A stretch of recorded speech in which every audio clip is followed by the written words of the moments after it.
Good evening, everyone. I'm Maria Cadby, Head of Programmes at BAFTA, and welcome to this evening's BAFTA film session on makeup and hair, supported by Lancôme. This virtual series celebrates the nominees from this year's British Academy Film Awards. This year's makeup and hair nominees are Jenny Sherkwall for The Dig, Patricia Dehaney, Erin Kruger-McCash, and Matthew Mungle for Hillbilly Elegy, Matiki Anoff, Larry M. Cherry, Sergio Lopez-Rivera, and Mia Neal for Ma Rainey's Black Bottom, Colleen Laff, Kimberly Spiteri, and Gigi Williams for Mank, and Daria Coley, Mark Coulier, and Francesco Porgaretti for Pinocchio. Please join the conversation online via BAFTA channels using the hashtag EEBAFTAs and visit BAFTA.org for information on upcoming sessions. There are closed captions available this evening if you should need them. There should be a button at the bottom of your screen. We will be taking questions from the audience at home, so please do pop them in the Q&A section and we'll get to as many as we possibly can at the end of the session. I am now delighted to hand over to this evening's chair, BAFTA winning hair, makeup and prosthetics designer, Jan Cyril. Hello, good evening, everybody. I'm delighted and pleased this evening to be joined by Matthew Mungle and Erin Kruger-McCash for Hillbilly Elegy, Matiki Anoff, Sergio Lopez-Rivera, and Mia Neal, and Larry M. Cherry for Ma Rainey's Black Bottom, Gigi Williams for Mank, and Mark Coulier for Pinocchio. I think it'd be lovely to get started straight away and chat to Matthew and Erin for Hillbilly Elegy. Hi, Erin. Hi, Jan. How are you? Very well. Hi, Matthew. Nice Hi. to see you. And congratulations, huge congratulations. There's lots of makeups I'd love to talk to you about and looks on this film. But can I start with you, Matthew? I read somewhere that Glenn Close approached you to create her makeup for this. And I think I read somewhere that she thought she was just going to have a little nose, but she didn't, did she? No, when she contacted me, she sent me a picture of Memo, and she said, "Oh, I think I only need a nose tip." And I looked at the picture and I said, "Well, you know what, Glenn, can we just test a bridge nose and a tip and not go on to the tips, you know, the sides of your nose?" And she was up for that. So I sculpted 2 versions and of course bigger ears and did a test on her. And she chose the bigger nose that I had sculpted and she loved it. Oh, I mean, brilliant, because you applied it, didn't you, Erin? You did all the application.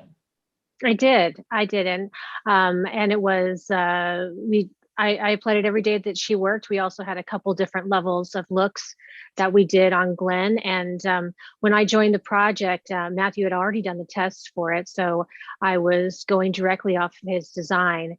And then with our camera that we use, the Sony Venice, I needed to pump up a little bit of the colors and make it a little bit more prominent for the camera that we were using. And but it was, you know, Matthew and I were in direct communication with that, and it was a beautiful nose that was done with super baldies, and the ears were made out of gelatin.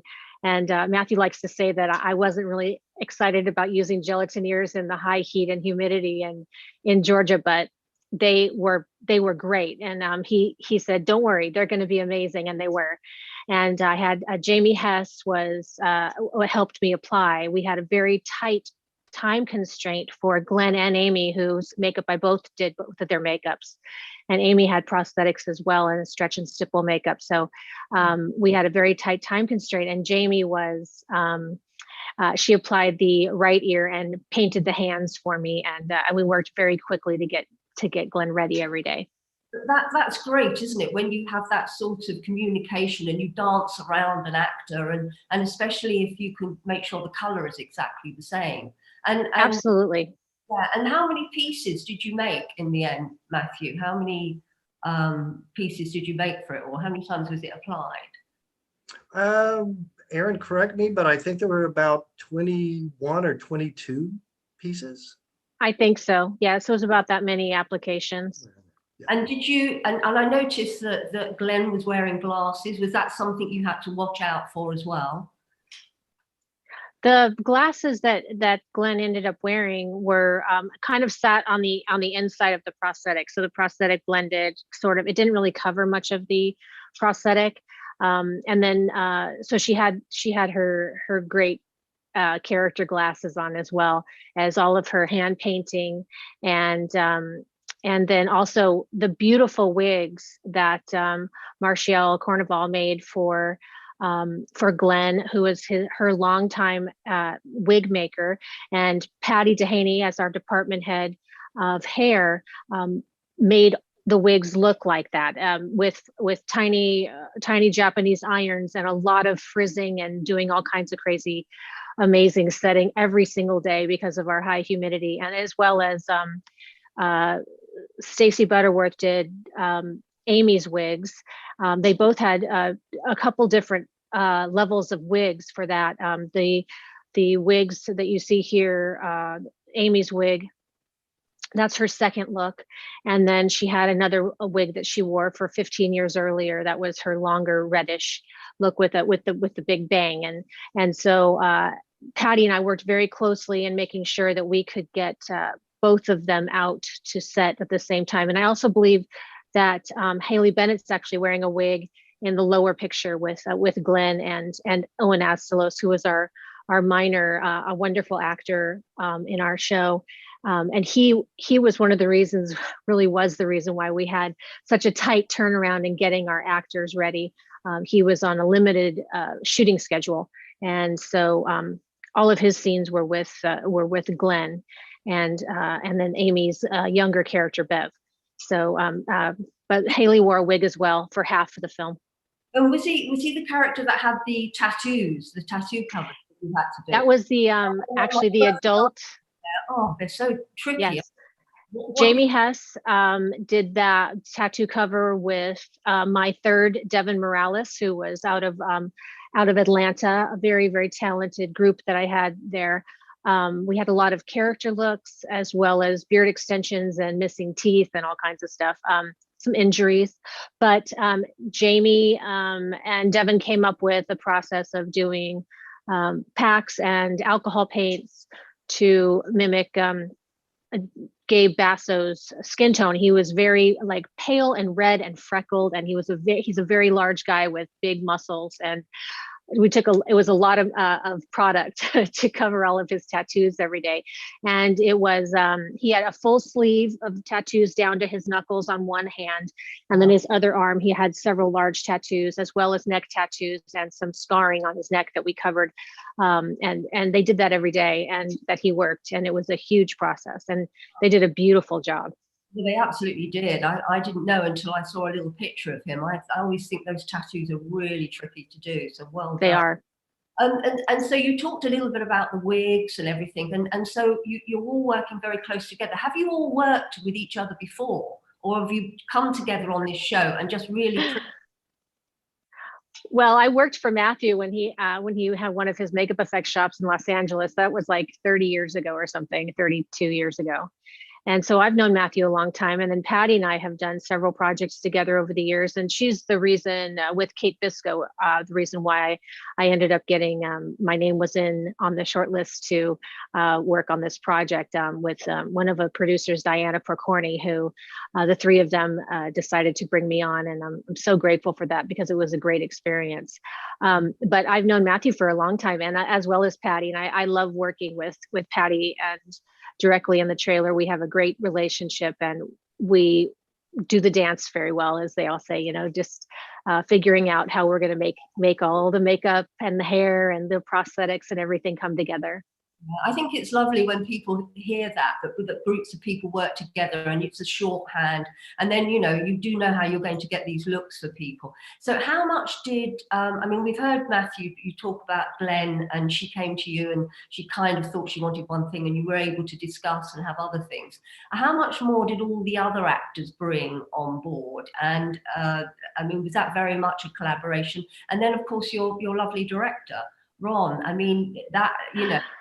Was he amazed every time he saw everybody come in with more ideas?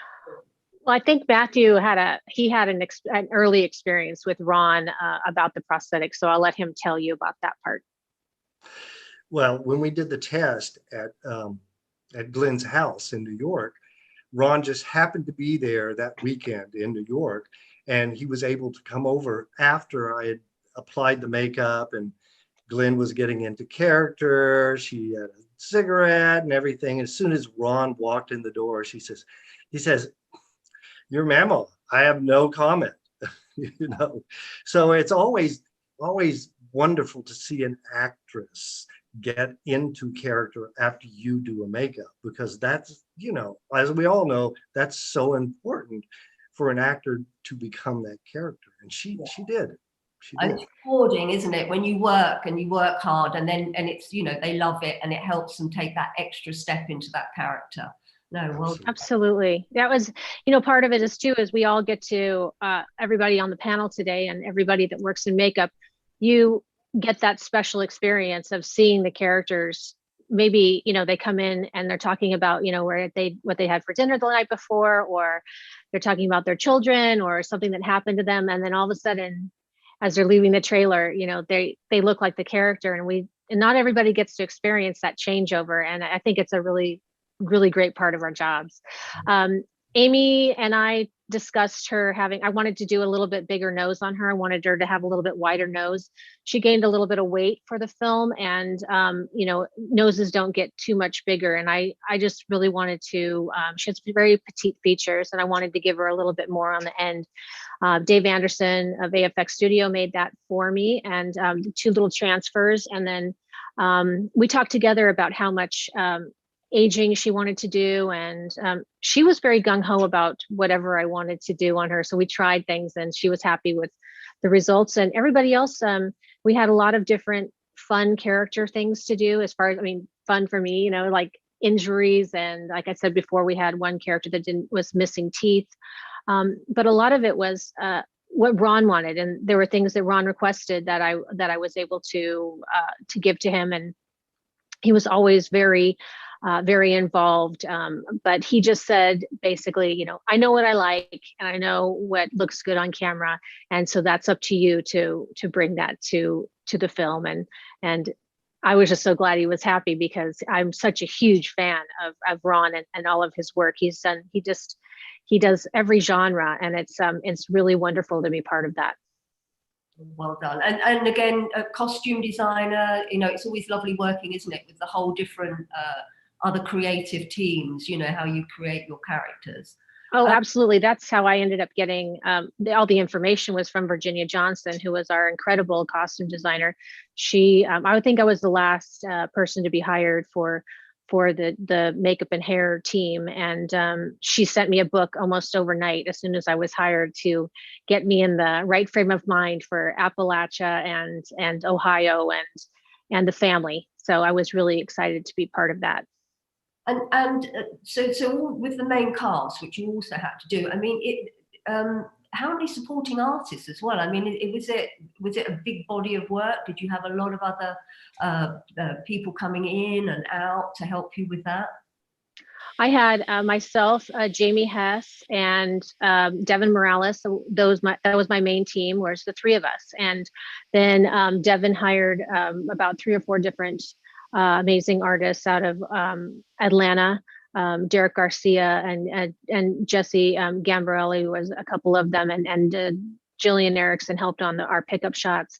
And we kind of did, you know, there were some period looks. We had some flashbacks to the 40s, and we had a few different time periods that they did beautiful work. All of our additional artists did beautiful work on them.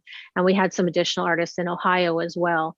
And we wanted to make sure that everybody looked very lived in and very realistic to the area. And so we were kind of like a little small team. And then we had Tony Ward was our key, our assistant department head of hair under Patty. And then we had a couple of different people that came in to help her out as well.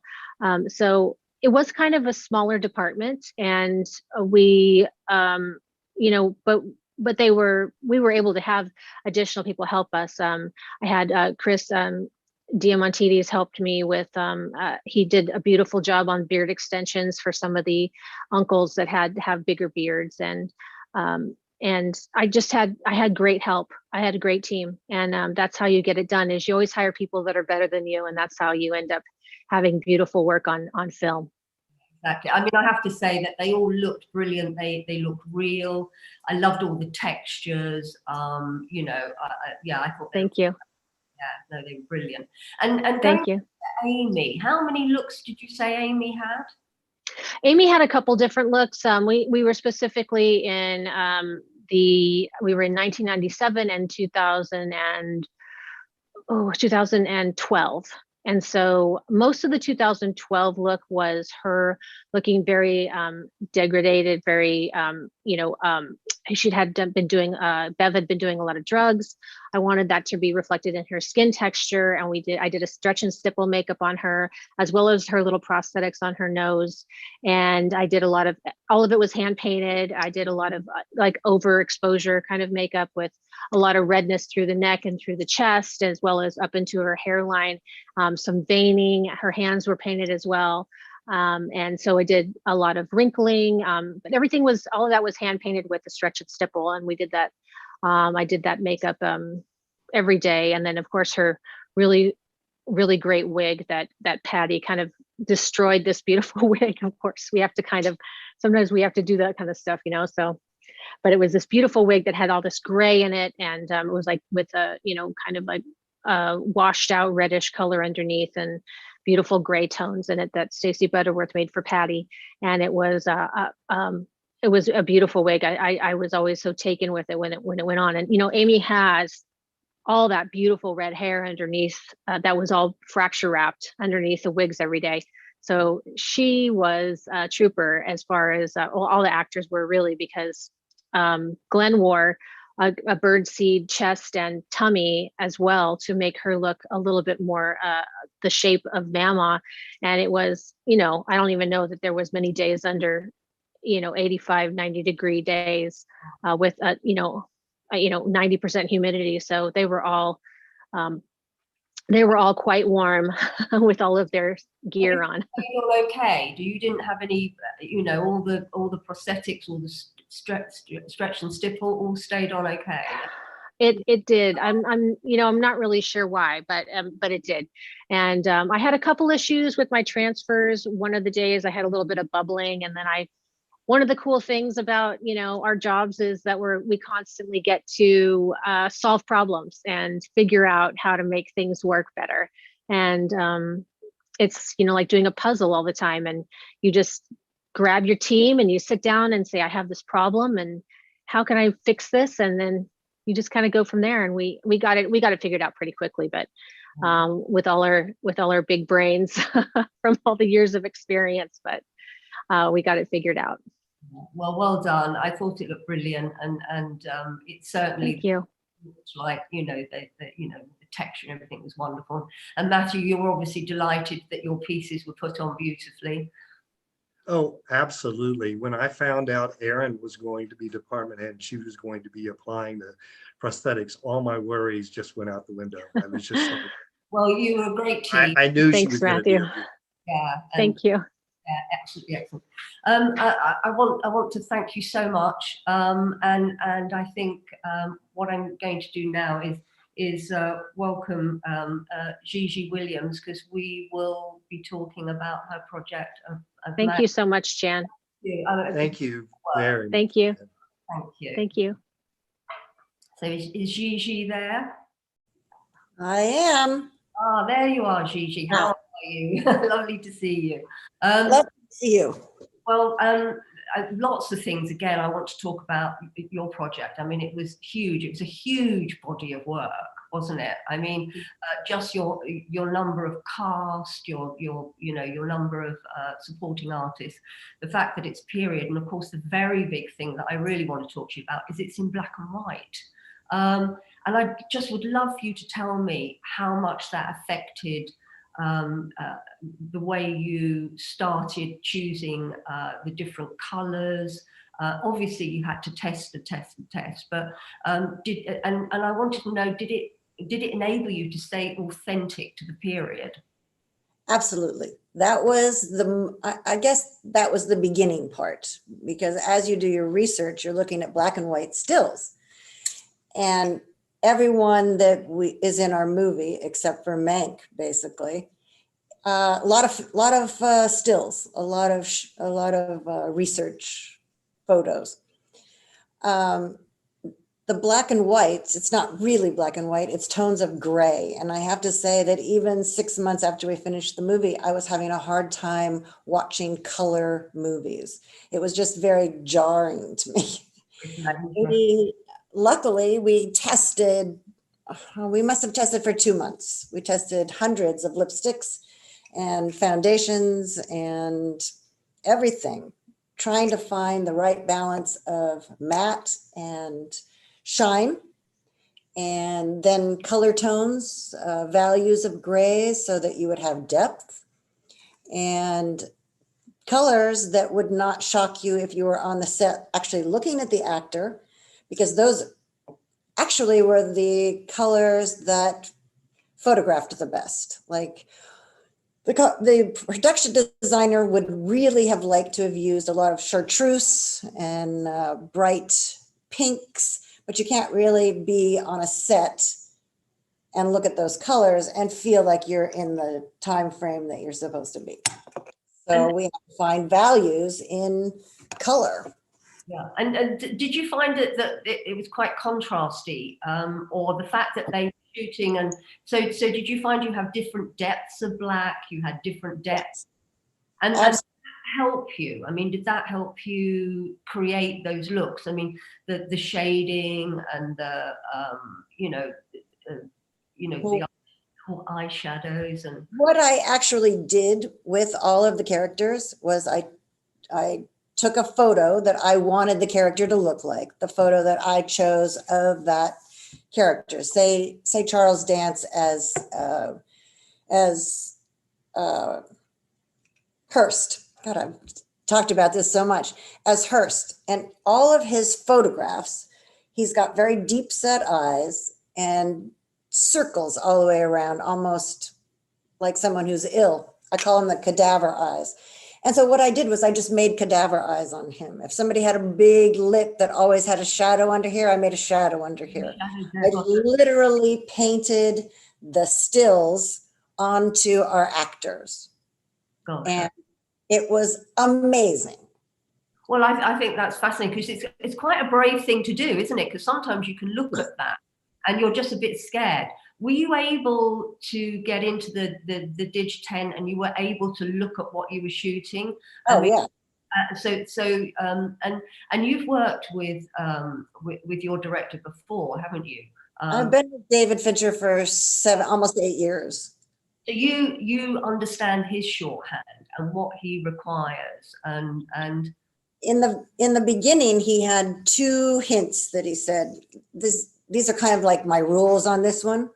Everyone has to be a little tan, okay, because we're using these lenses, these filters, and if they aren't a little tan, we'll lose their eyes. So everybody had to be at least a shade darker than the whites of their eyes, which means that every extra, and of course, every speaking part, had to go through makeup because they had to be more tan. That's a lot of work. Yeah. So we had that. And then the other thing that came up like right away when we were testing things was literally the foundations and the shine or the matteness. And what we finally decided that we went with an eggshell finish. You know, when you're painting, you do shine or matte or you do eggshell. It's almost like a blurred effect. And so we used a lot of tinted moisturizers became the best foundation because they almost mimicked that beautiful, clean, kind of powdery look that the stills from that period had. Yeah. So the shine was a problem then. It would kick too much, or it would kick too much, especially with the high contrast and the amount of light that we were using. So we had to have something that actually absorbed a little light. And your DOP, was he? was that a lovely working relationship between you? He's brilliant. Basically, I get goosebumps just thinking about it. The whole crew, we've been together for a long time. Oh, lovely. Eric Messerschmidt, the DOP, this was his first movie as a DOP. Oh my gosh. Oh. Yeah. But he was our DOP for 3 years on Mindhunter, the TV show. So he had a lot of practice working with David, and he was also our gaffer on Gone Girl. So he moved up. Oh, right. Oh, that's a lovely weight, isn't it? That's Yes. nice to hear that. So Eric and I have a really great working relationship. I could knock on his door all through prep and say, listen, I got some things I'd like to test today. And so we'd just set up a camera in the entry hall and we would test whatever we wanted. Then we'd go into the DIT and look at each frame together and decide what worked best with what the lighting they were using at different points. And then, of course, there's always Gary, who I didn't have in eggshell. Most of the time I had him in full shine sweat. Well, I was going to ask you about his journey, actually. Well, his journey, he came into the project wanting to do full prosthetics. He wanted to do, a complete makeover. And David really didn't want it. He really wanted naked Gary. And they have a friendship that goes way back, but they'd never worked together. So there was quite a bit of push and pull and it was a tough month. It was a tough month, that beginning month, because he really wanted to hide behind something. He prefers that. Yeah. So we got him nude. And then he starts out as a drunk almost like 3 years from his death. And so I painted dark circles and pulled out his capillaries and no foundation, basically just character stuff and a lot of, we start with 8-hour cream as our sweat. And then on top of that, a little DC 200. And then on top of that, a little glycerin with a sponge to really get him to the DTs. Yeah. And red eyes, etc. And then when he goes back, he tells the story in flashbacks. So what I wanted to do in the flashbacks was to have him in a flashback, but as a memory. I wanted him not quite to fit all the way into the flashback. I wanted it to be like he was looking at the flashback. He was remembering. Yeah. So he was never quite as polished. I used a different foundation on him for those. I used more of a luminescence. I tried to keep the sweat just to spritz instead of 3 layers of shine. And so there was a real difference between his younger years, because we go back 20 years, and his older years. And I think for someone, he's actually older than the character was. I think it works really well. I'm really, really pleased with the way he looked. Yeah. And at the end of the movie, he said to me, so Gigi, are you happy with what you got? And from somebody like Gary, that's an incredible compliment. Yeah. So he was glad in the end that they went the way he did. Oh, brilliant. Yeah. Brilliant.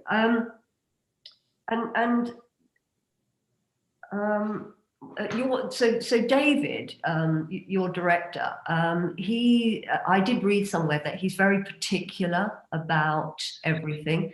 I mean, can you talk about the hair a little bit? I know. I can. Yeah. We had, first of all, Gary. Why do I keep transposing those two? David hates wigs. Hates. So here we are. We have a wig on everybody, or we have a piece on everybody. And the first day that we sent, it was one of the directors in the scene in David Selznick's office when everybody's smoking cigars. And the guy next to him is a director, and he walked in looking like a young guy with hair straight up in the air and a beard, and he didn't work at all. So anyway, we took all of that off, gave him a mustache, and we put a wig on him. And we were all like shaking, wondering what it was going to be like, sending him out to the set with a wig on a guy. And he came back. David didn't say a word. So, Well, because he didn't notice, or because didn't notice. It didn't hit him in the, he knew, but it didn't hit him in the face. Brilliant. Yeah. So with David, you can't have flyaways. Your hair has to look exactly the same for each take. There's 46 takes of everything. He does 46 takes of this angle, 46 takes of that angle, at least. And this could go on for days and days. And he's very exacting. Yeah. Everything has to be perfect or we go for another one. Everybody has to be perfect. Yeah. That's why we have so many takes. Yeah. Well, that it did look lovely. And what your crew? How did you? Do you work with the same people all the time? Do you have again that lovely shorthand with all your team? Michelle Audrina Kim. She's 27 years old. She's my assistant. She's my second. She really deserves half of whatever I get at this point. We've been together since Gone Girl. She came in as a sort of a PA on Gone Girl, but she had gone to school and she had gone to photography school and makeup school. She has a hair license. She is an amazing artist for 27. She's an amazing artist for 47. So she was my second. And then there was Colleen and Kimberly. There was the four of us most of the time, unless we had those big, huge, gigantic days where we would have 10 to 15 makeup and hair people each, because the scenes were so big. You know, I had 3, 4, 5 trailers working and a room just for background. It was huge. It was a huge project. So when you start your research, I mean, obviously that you probably had quite a few places you could go to get the images you needed in the research. Were you true to it, or I mean, I know we talked about the fact that the camera you were shooting on, but do you feel that you were able to put other creative things in there? Could you move it around a bit, or were you absolutely, you followed the research? We had leeway. I mean, for the costume dinner, we had so many pictures from that because actually Marion Davies liked that particular theme that she did that dinner twice. So we tried to stay with that. There's a little girl that sits next to her that has a marabou beard. We kept that. We pretty much kept what Marion Davies looked like for that. We had a costume that we mimicked for Hearst. Louis B. Mayer wasn't there, but I think the costume that they picked for him as the lion tamer was really good. So pretty much we tried to stay true, but David never puts a cap on your creativity. If something, as long as it's not, at one point, one of the actresses who played Greta Garbo, she wanted a certain look. And I was like, no, I'm sorry, your eyebrows are not going to look like that. Because the eyebrows was another thing. David did not want skinny, skinny, skinny eyebrows like the 30s, like Marion Davies. So we had to figure out a way to do the brows so that that you didn't notice that they weren't really, really thin, but that they reflected the period. So we gave them kind of more of a half moon shape. We elongated them. We brushed them up. I mean, we had very specific brow tricks that we used. And then, of course, I did put in a few really, really thin ones so that we would have, everything represented. Do you find that your crowd is where you actually set your proper period, so that when you're then dealing with your principals, you can then be a little looser, or you can be a bit more braver in certain looks, but you find that your crowd do your timeline and your period, and so you can do your little thin eyebrows, you can do your Yes. personal. the other thing that was fun about the background is we stuck in famous people and we don't even acknowledge them. Like we have the costume designer. What's her name? A famous costume designer from that. I can't think today. She walks through the background scene when we're in the back lot. And there's one scene where we have a production designer and he's looking at plans, and we took him off of a 3-time Academy Award winner. So we did him exactly the same. We have quite a few of those characters, which were really a lot of fun. And I think, sorry, go on. I think we did a great job of the main characters, making them feel like they were. Like Charles Dance will tell you that at the beginning, he looked at his cadaver eyes and he kept going, Gigi, are you sure this is really what you want me to look like? And I was like, oh yeah, it's absolutely fabulous. And I caught him one day having his picture taken by an extra in noir, because that's how we did everything. We looked at everything in noir on our iPhones. And then they showed it to him so that he could feel better about what he looked like. And he still talks about it today. Brilliant. It did help him with his character. Thank you, Gigi. Thank you so much. That was very fascinating, and it looked fantastic. So thank you, and well done. Thank you very much.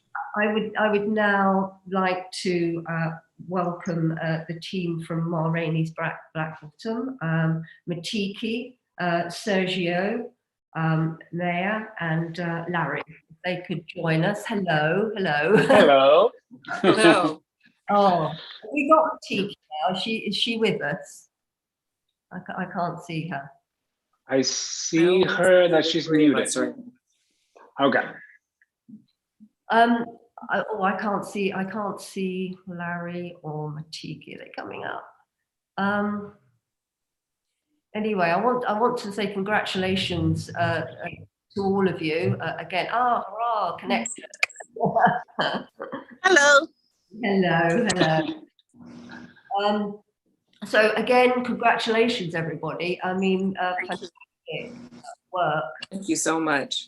It's an Thank honor you. to be here. It really is. It is. Well, congratulations on your nominations. Brilliant.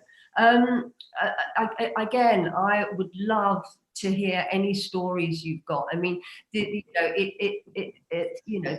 actual film itself, and Viola Davis and her look. I mean, I've read articles about how that was created, and I'd love to hear how that started. I know there was very little reference. I believe you couldn't find very much reference. Why was that? They just didn't take photographs. There just weren't that many photographs of her then. I think part of her life has just been erased. I think that when you think about that time period and being a woman of color, and she also, she was a lesbian, there were just a lot of things about her that they did. Who would have said, well, this is, an icon, and this is someone that we need to, one of our dignitaries. I don't think she fit the mold at that time of someone who would have been preserved in that way. Yeah.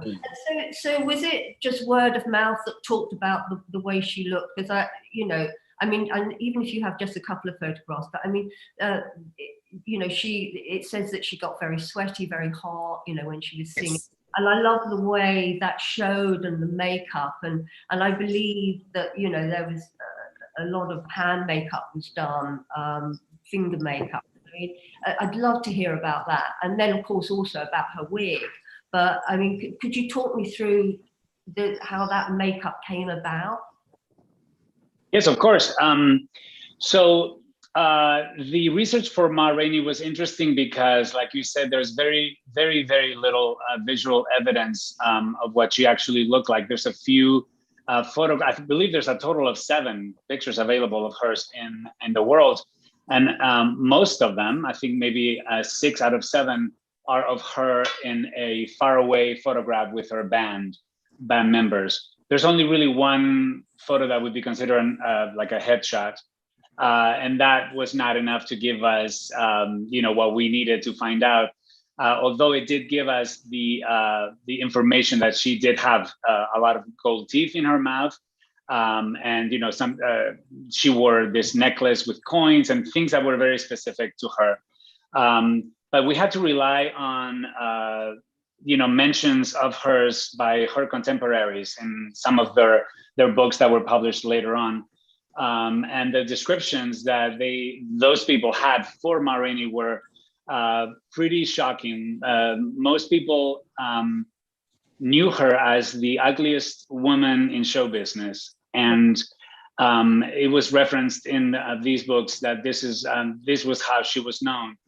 And also that she was large and that she was very, very sweaty, that during her performances, her sweat would bead over her grease paint, and the lights in the theater would make her look like she was dipped in gold, which I thought it was like a kind of like a beautiful and horrible description at the same time. And so the kickoff part of this makeup was that we didn't really have a ton of time. And so it actually ended up working in our favor that we didn't have that much time, because we had no choice but to just zero in on the facts, the building blocks for building this character. And so, my first hurdle was to take Viola Davis's famous face and smile and try to erase her as much as I could possibly do without prosthetics. And so, I had my friend Vincent van Dijk design the gold teeth, which were an incredible help because Viola has a very much a 21st century smile. And the gold teeth were an amazing asset to erase that brightness and that perfection. And then going back in time in terms of the research, I found out there was so little available in terms of cosmetics in general, but for women of color, they were limited to bleaching creams and some very chalky powders. The rest was basically makeup that was being produced for white women. And so there is a lot of psychology in this design, because we had to speak of not just her aesthetic or her taste, but also what she had access to, And so it's an incredibly rich. I don't know. It's just those building blocks that I'm talking about in terms of like having her shave her eyebrows only to paint them back on, keeping in mind that she came as a child performer, as a teenager in vaudeville, and what that must have been like in terms of, having to do her makeup every single night and things like that.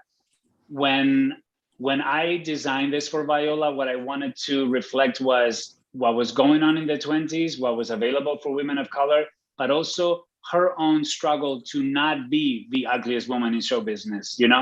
I wanted that. I wanted her makeup to look like she did this to herself as a matter of fact, as a matter of routine, in a really sort of quick way. I was taking some cues from stories that I heard my grandmother tell me about during the Spanish Civil War. Women would get the juice out of beets and berries to create blush, or they would burn the end of a wine cork to then rub it with some kind of petroleum to create an eye cream and an eyeshadow. And so I took all of these bits of information, bits of historical facts, and I tried to build something that would honor the fact that Ma Rainey was who she was, the descriptions of hers, but also I wanted to show that she just wanted to present herself to the world in a different way that she was being that she was being referenced, you know? Lovely. And then, of course, you know, the wig that was used. If you could tell us about that, because I read that it was horsehair. Is that correct? Mia, you're muted. Mia? Sorry, Mia, we can't hear you. Sorry, how about this? There we go. Yes. Sorry. So she wears two wigs. One, I called her show wig, which was made of the horsehair. And then the other wig was her self wig. So the show wig she wears when we see her performing.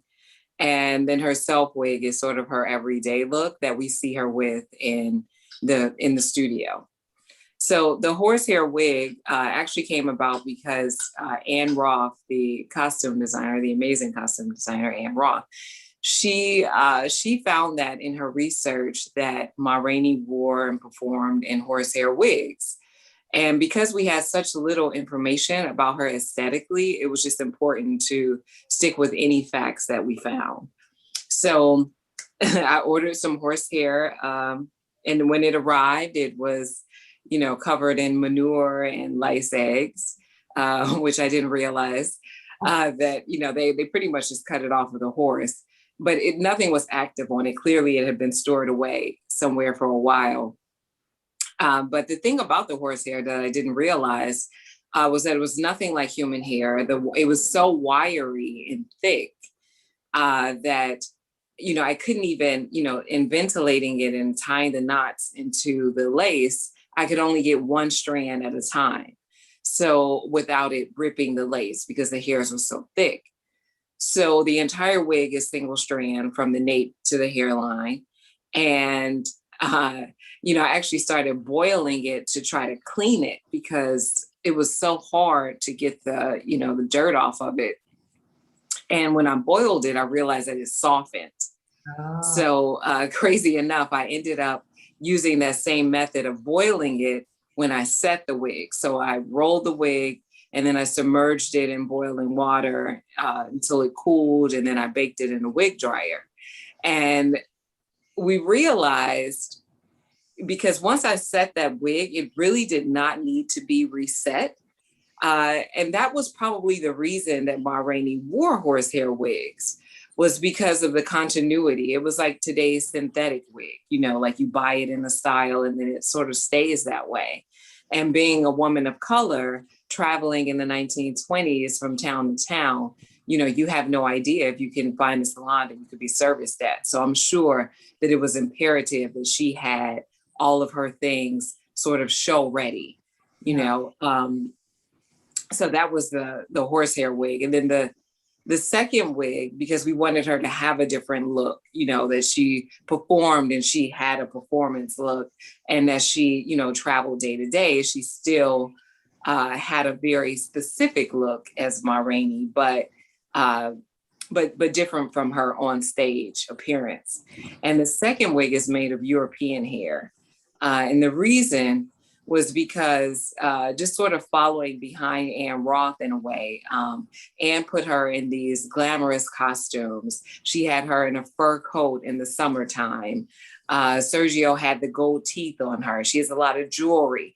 You know, this is a woman who's very extravagant and has this sort of, when I walk into the room, I want everyone to know my status in society, you know, because this is a woman who was, you know, first generation free, you know, in this country, you know, who would not have been enslaved.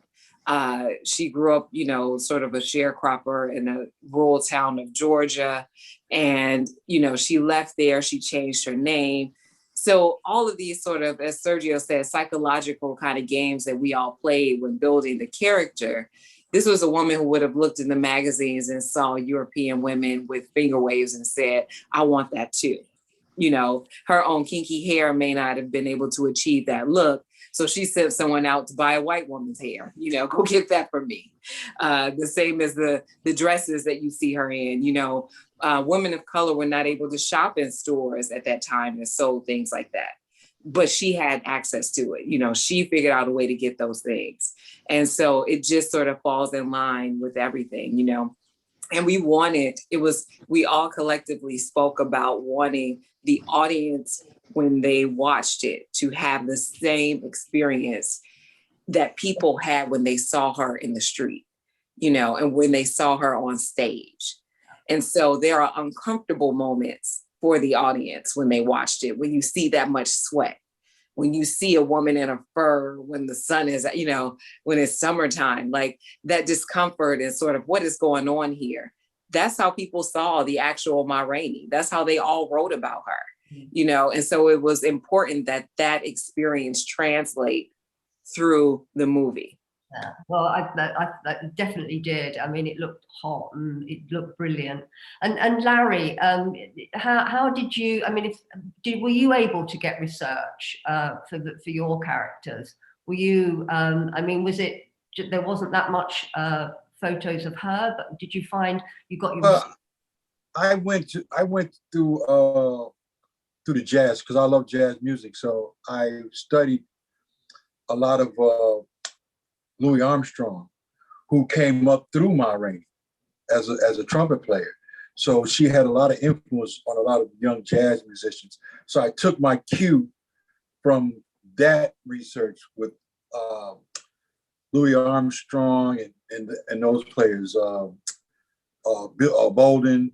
That was my approach, and I noticed that some of them would have, like we call it like this, the process, and some of them couldn't get it, but they would use like what was it? They would use like a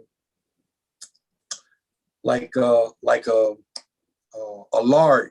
They would use lard to like put in the hair, to flatten it, and to smooth it out.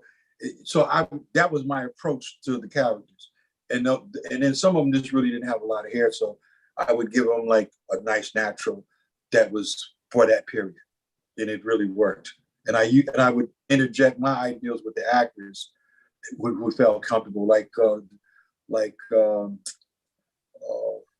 Toledo, because his back was to the audience a lot on the keyboards. I wanted to fill his hair out. So I came up with a nice little idea to fill out his you know, where it was light, and it really worked. Domingo Cutler, he had like the process look, and I went with that with him, and that really worked out really well, and it really brought the character out. I really liked that.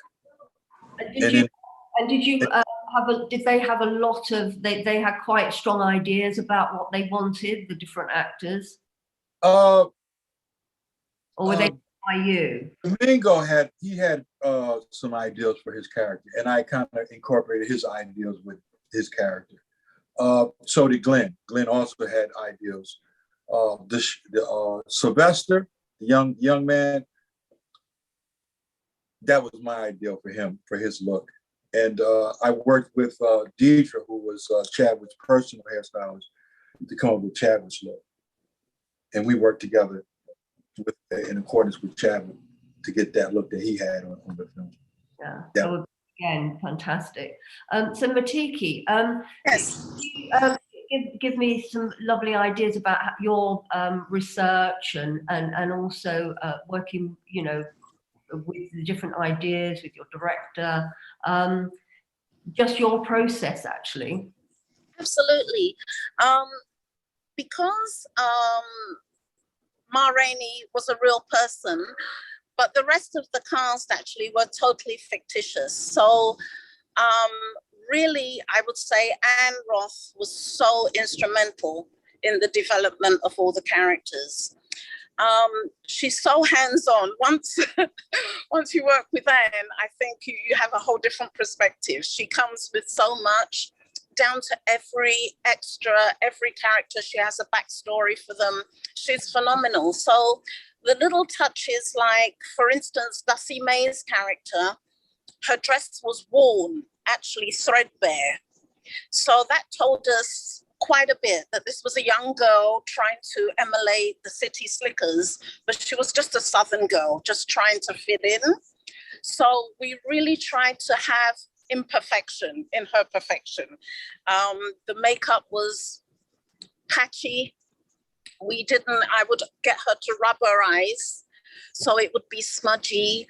Her lips were very, very dry. We tried to emulate the products of that period. They would often use cornstarch with a little bit of cocoa powder, which made them like horribly ashy. But the whole effect was obviously to look lighter.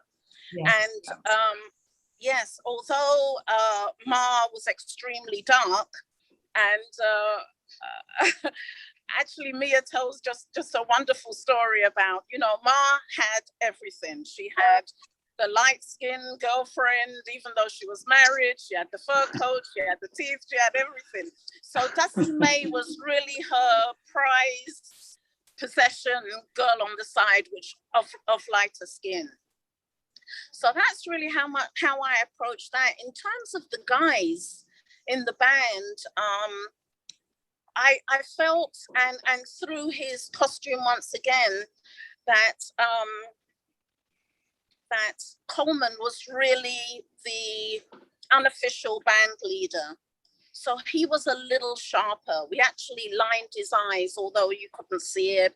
He was more chiseled. We obviously had tattoos and ear piercings, all of which had to be removed. But he was a little sharper than the rest of the band. Also, just dealing with that period and the amount of background, we really made sure that not everybody was in that period. We went a decade before and kind of filtered in the looks from different eras, pretty much. Oh, that's lovely, because you can tell your story that way, can't you? You can tell. Absolutely. Yeah. Absolutely. Well, again, fantastic, and I loved it. I mean, it felt like a little play, didn't it? It was like it did. And it was, all those characters were all so individual, and they're just fantastic. I think one of the most successful parts of doing something like this is that the decisions that basically we were in charge of bringing to the screen the decisions that the characters were making for themselves. And so not everybody is the same. Not everybody makes the same. You know, you have to, as much as possible, inform the psychology, you know, that isn't being talked about, or that is not, you know, being included in the script. And so there's a lot of, when you're doing somebody that existed in real life, there are, you know, hopefully a lot of things you can assume as fact, but there's also, when you don't have those facts, your responsibility is to be a storyteller with whatever decision you're making. And so each one of these characters had different, you know, they came from different places. I mean, they, you know, so what I think is so successful about this movie is that with the help of Anne Roth and her genius, there is so much texture in the movie, in each frame, and yeah, of course.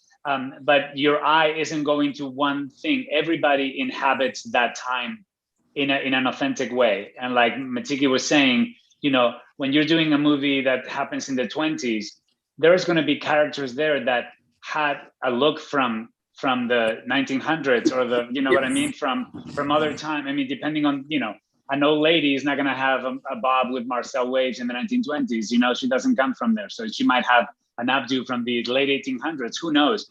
Like, everybody has a look that peaks at different times in your lives. So I think when you put all those characters together and you have designed them individually and you put them together, you create this texture that is really, really fun to watch. And then you put, of course, everybody in the sets that Mark Ricker builds, the production design, and you think you are time traveling, is what I say. It's like, oh my God, I feel like I am actually here. It is all the departments, isn't it? It's so important when all the creators come together. Yeah. Well, congratulations, everybody. It looks fantastic. Thank you. Thank you so much. Thank you so much. I'm going to invite Mark in now, Mark Coulier, to talk to us about Pinocchio. Hi. Hello. Hello. Well, I don't know where to start, Mark, because you've got so many characters, haven't you?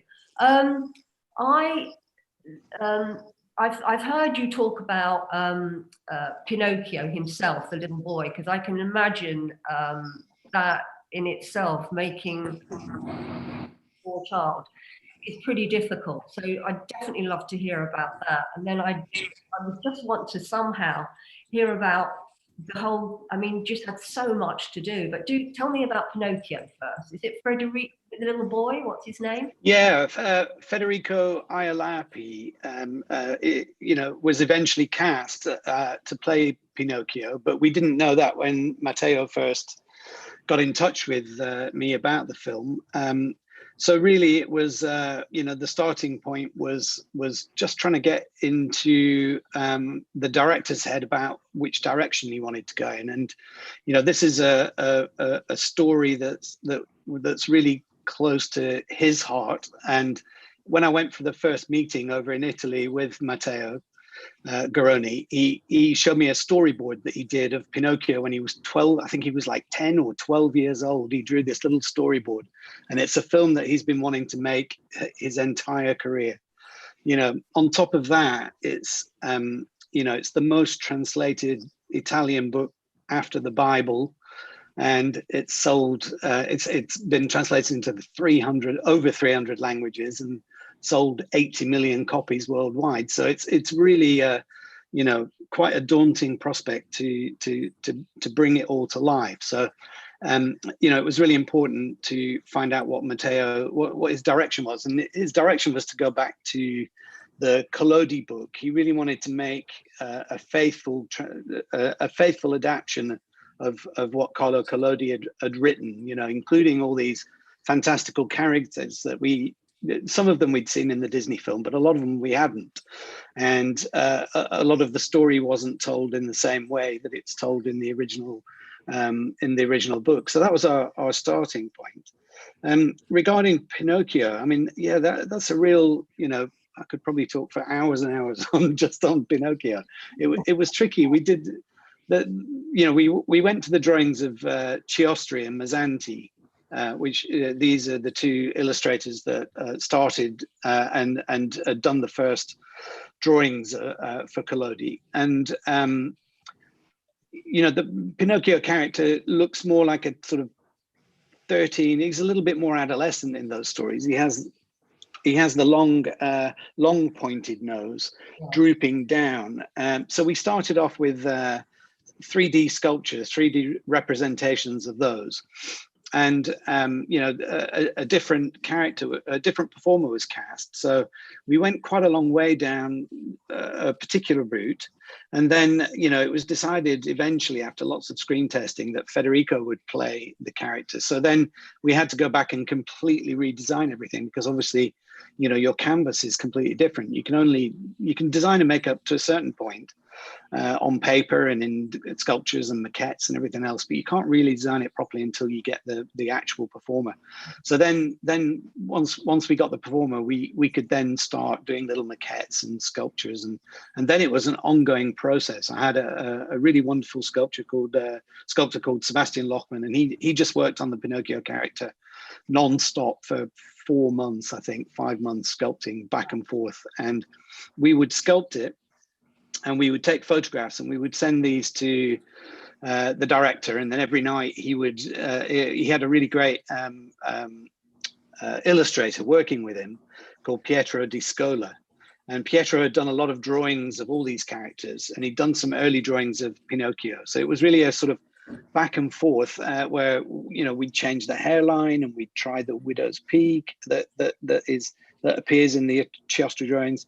And then Matteo would decide that he didn't like the widow's peak, so we'd smooth it out. And really, it was kind of a process that morphed over months, actually. And then meanwhile, we were making all the other characters. So we had all these other things, and I have to say, we did about 35 different makeups, over 30 characters, and every single one of them was a really complex prosthetic makeup, whether it was one of the birds that was covered in feathers and has hair going from very fine animal fur hairs into horsehair, into yak hair, into feathers, to try and get a nice transition from one to the other, so we're not covering, because if you take a human face and you cover it in feathers, it really just takes everything away from their ability to emote and perform, you know. And Mateo's character, sorry Mark, did every character have prosthetics? Everyone had something. So you, well, all the you know, all the main characters that we did, you know, the ones that don't have prosthetics, obviously Geppetto, you know, but even Geppetto, you know, Dalia Colli was makeup designer, and Francesco Pegoretti hair designer, and even they did, you know, even Geppetto, he's got a bald cap in the second stage of his makeup, and a wig, and hand-laid hair and beards, and you know, but aside from those characters, all our characters, we did the cat, the fox, the cricket, we did the raven and owl doctors, we did a full snail suit for the snail character, and then we had the puppet theater. We had 10 characters in the puppet theater that were all wearing full prosthetic makeups and arms and hands, and we did even incidental characters like the gorilla that appears, the gorilla judge. He's walked in by 2 dogs that are complete full prosthetic makeups with hair punched and flocked. And, you know, we worked on the film for 12 months making everything. So, you know, Pinocchio was just this sort of ongoing thing that was that just went through the whole thing. Yeah, absolutely. To the point with Pinocchio where we had to remake everything about 5 weeks before we started filming. Matteo suddenly changed his idea about some of the textures and structure we had on the face, and we completely rebuilt it from, I mean, it, you know, using all the information that we'd gathered over the previous few months, we then honed it down to what you see on screen, but we did actually remake everything. And he's got 4 stages of makeup. So you can see where he just gets more broken down, and that's kind of weird, because when you just break down makeup, you can add it, you know, a bit of aging, but you actually had to do it within the wood, didn't you? That's right, yeah. So we, I had a great mold making team, Adam Edwards and Colin Mangan, who've worked for me for years, and other guys that are Tom Packwood, and there's too many to mention, but they, you know, we did clay presses out of each piece. So we sculpted the first one. So when Pinocchio's first created, his look is more pristine and more beautiful than later, and he gets chips and cracked and the paint sort of fades. And we didn't want that to look too, you know, obvious. It's just a nice transition throughout the film. If you look at the last stage and put it next to the first stage, there's a really obvious transition. But we didn't want it to sort of slap people in the face. We wanted it to be a nice sort of morphing process, you know, of going from one to the other. So we did clay presses. Adam Edwards worked out a great way to get a finished sculpted piece out of the forehead, and then we could work on that piece and add some chips and scratches, and then we could remold that using the same jacket, and then we duplicate. It was a really complicated technical process to make each set of pieces. You know, the other thing about Pinocchio was you know, the wood texture. So not only have you've got it's being done on an 8-year-old boy, so it's got to be applied pretty quickly.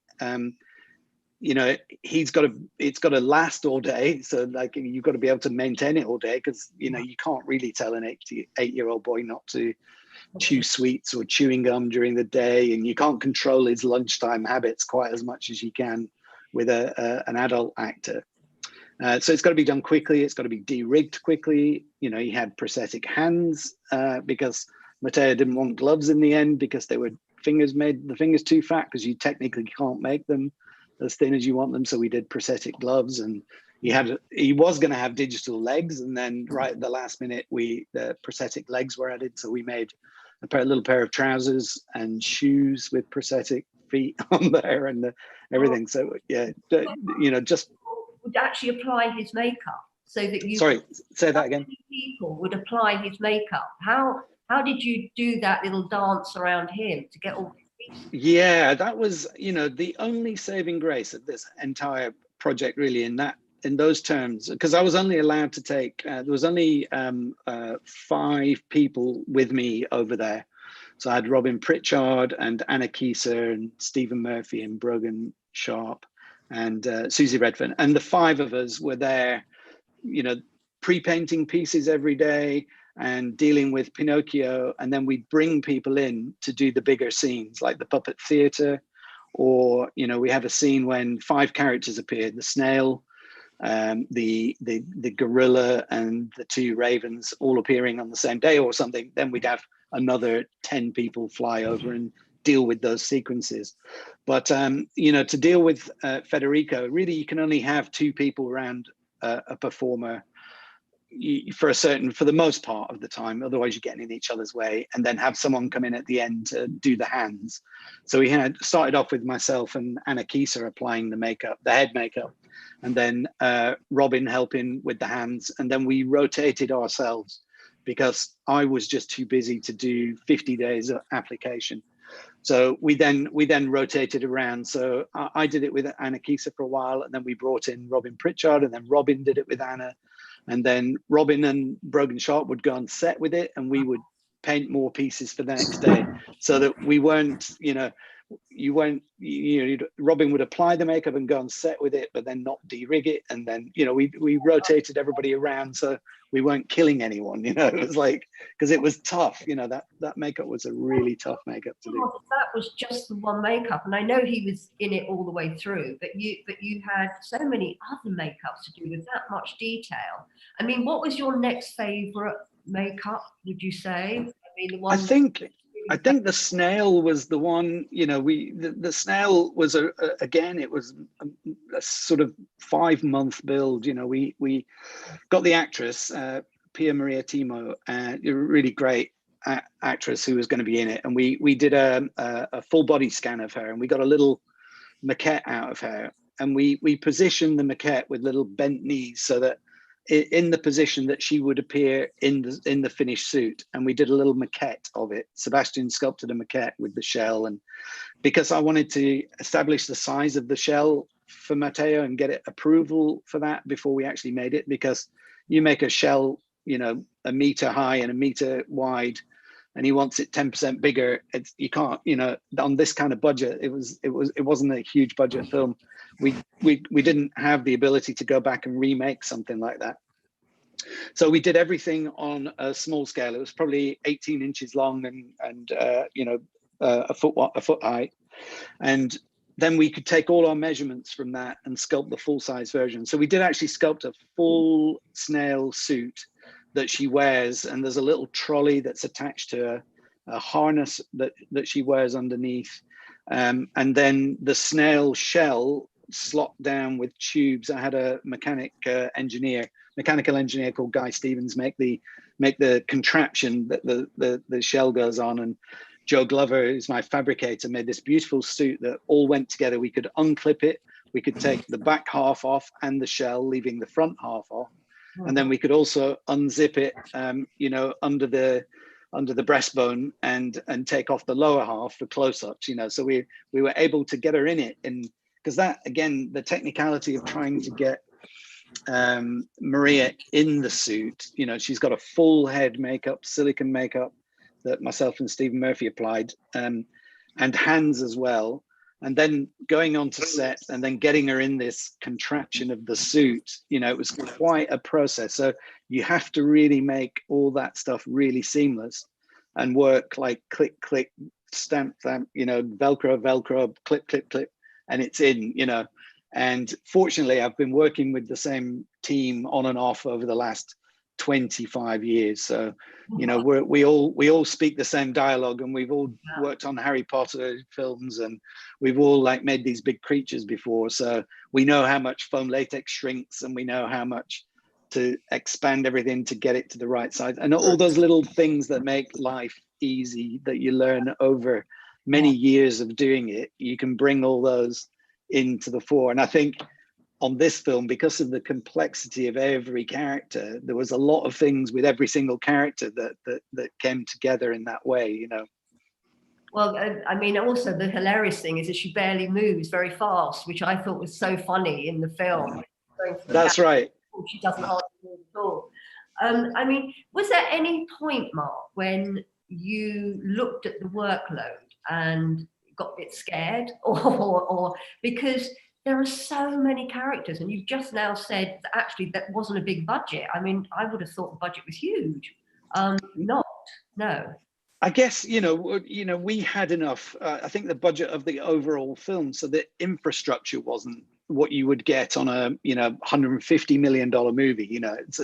It's a understanding of prosthetics and the size of the trailer that you get and the workshop that you get when you get there. It's like, it's a low budget film. You have to work within those parameters, that they, so we have this clunky old makeup bust that it's massive, but it's rough around the edges, and we have to arrange the tables. So there's like 7 of us squeezed in there, so it's not, you don't have the luxury of all the accoutrements that come with a big budget, So yes, it was terrifying. The entire thing was terrifying from day one. I think just the thing that was kind of daunting was the fact that it was an 8-year-old boy, and we had to, what are we going to be like on day 20?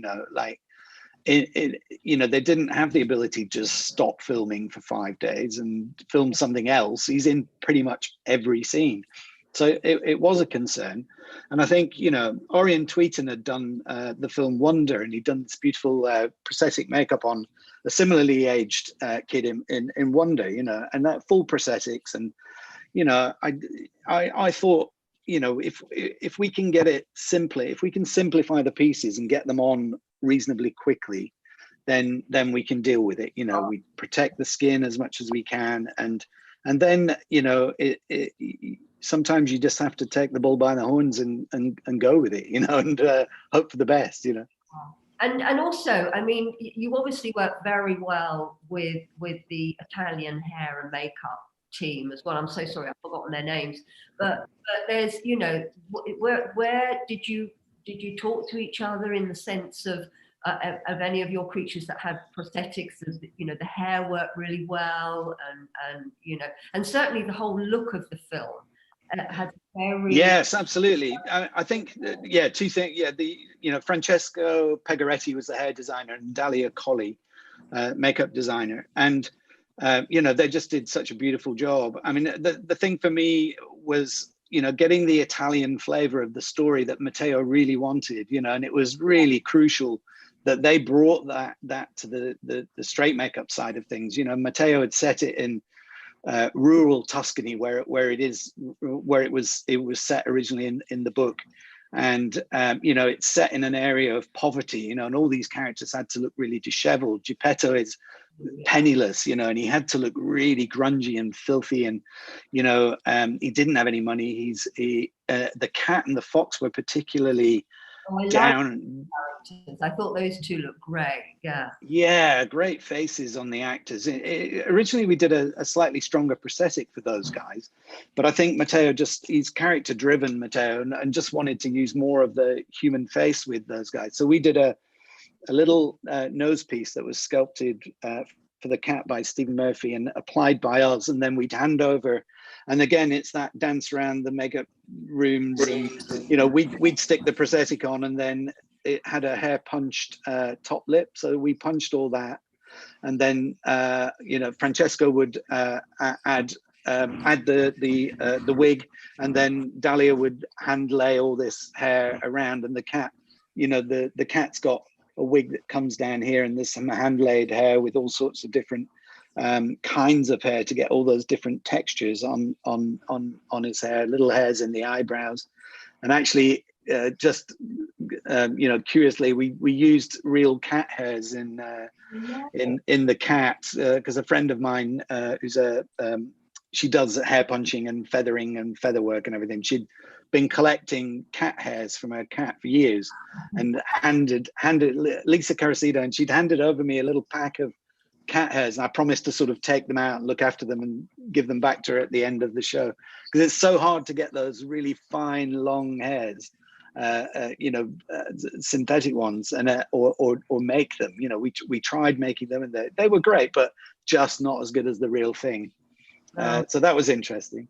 Yeah. And then the fox, you know, the fox again, he has a little, he's only got a little prosthetic that just bridges the septum here, so that you got the profile, you got much more of a fox-like character with him. But Matteo just really wanted to keep his face, you know, and again, lots of, you know, oranges and different colors brought into his hair laying and his wig.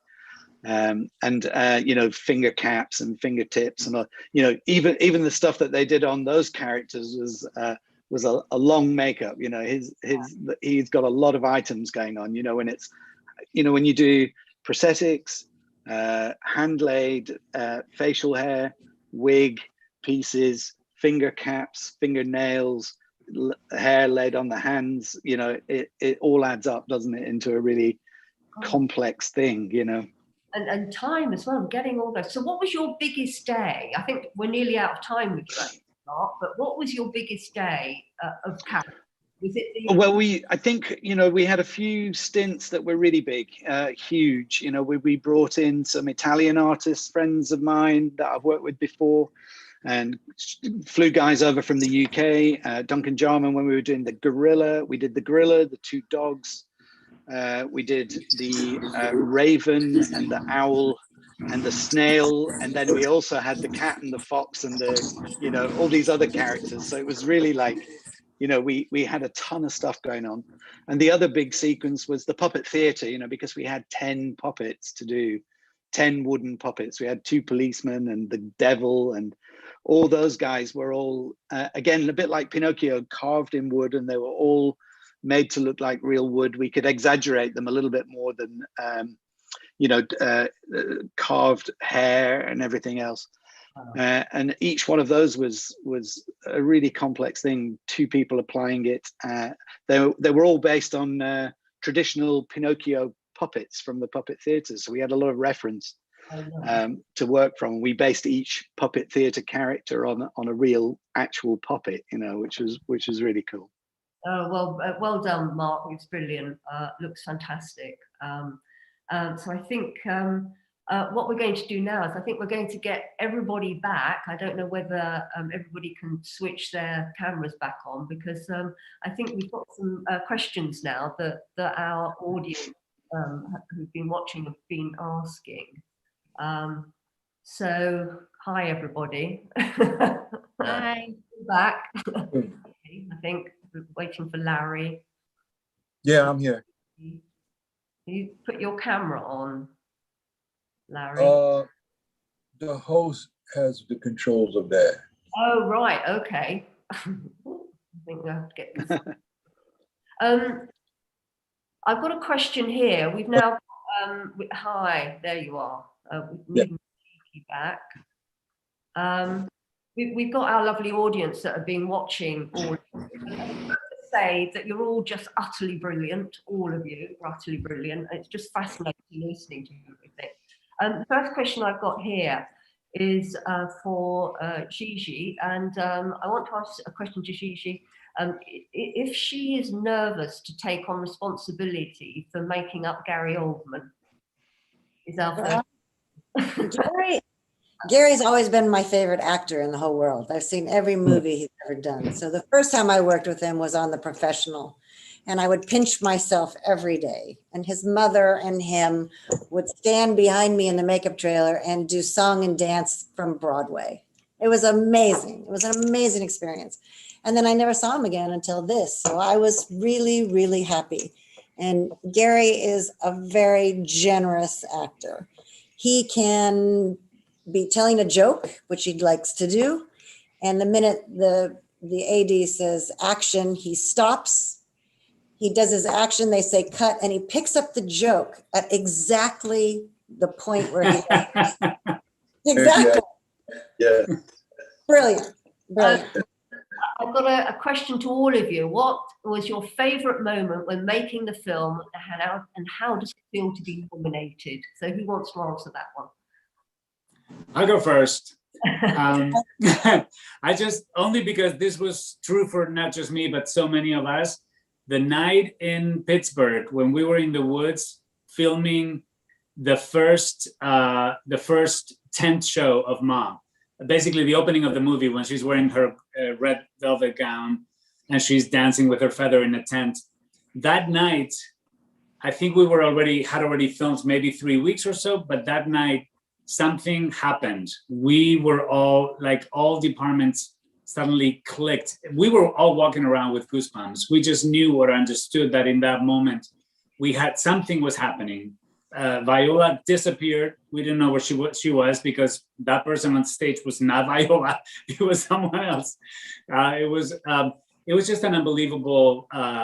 It was where the collaboration came together in a way that would give anybody goosebumps. From the, of course, the gorgeous sets of Mark Ricker and the photography of Tobias and the costumes and makeup and everything just came together, and we were transported right then and there. We were transported to a different time, and it was truly also a very joyful night because the same story, similar to what Gigi is saying.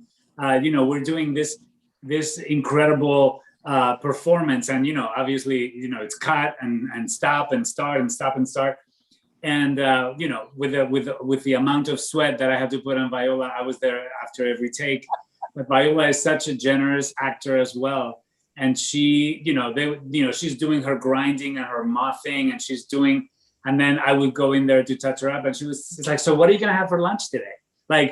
Just absolutely just dropped in. And so everyone in general, we all had a magical night. I will never forget that. And Erin, give us your take on that question.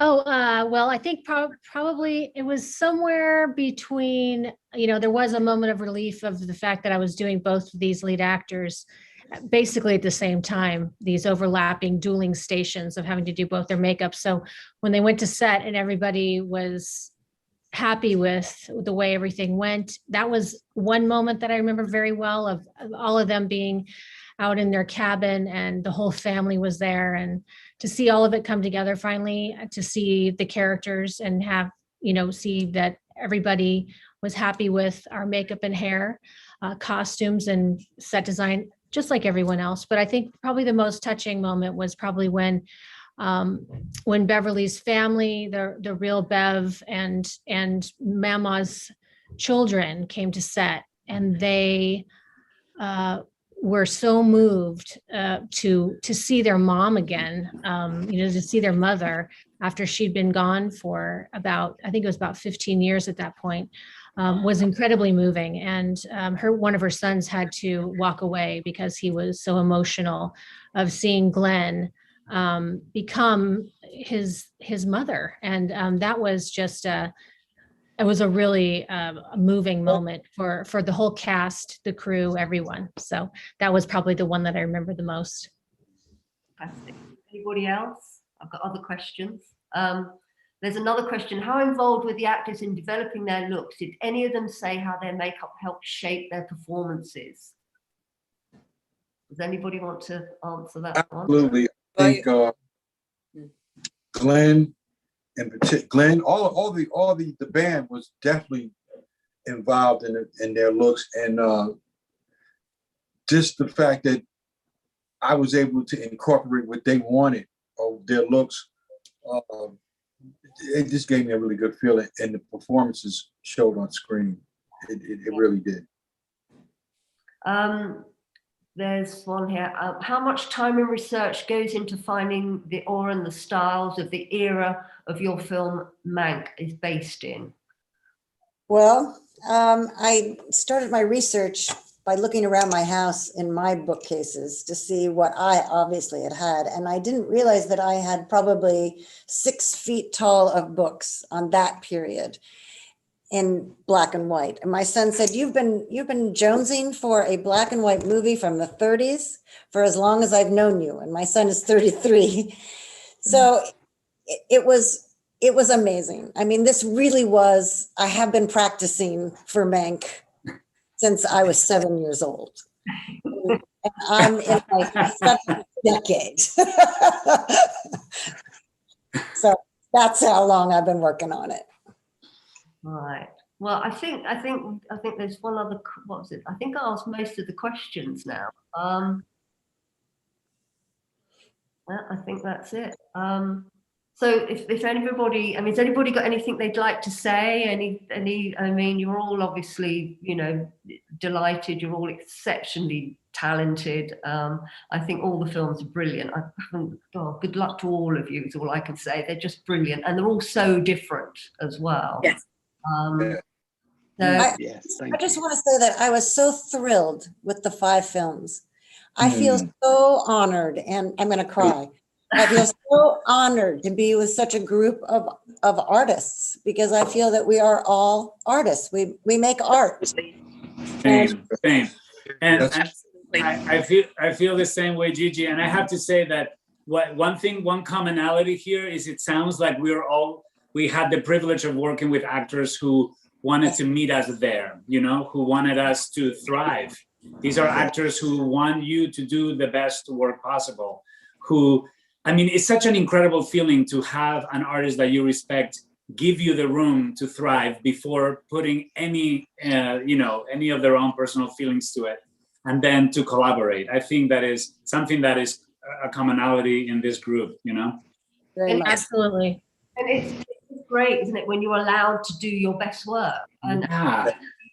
And I think the film totally brilliant, and it's been an utter delight to talk to all of you. Thank you so much.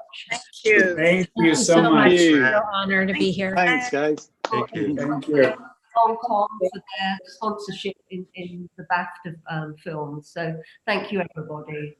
Thank you. Thank you. Thank you, Jen. Thank you so much. Thank you. Thank you. Thank Bye you. bye. Bye, all. Bye. Sergio. Bye. Thank Bye, you. everybody. Bye. Bye, Bye, Larry. everyone. Bye. Take care now. Bye, Gigi. Mark.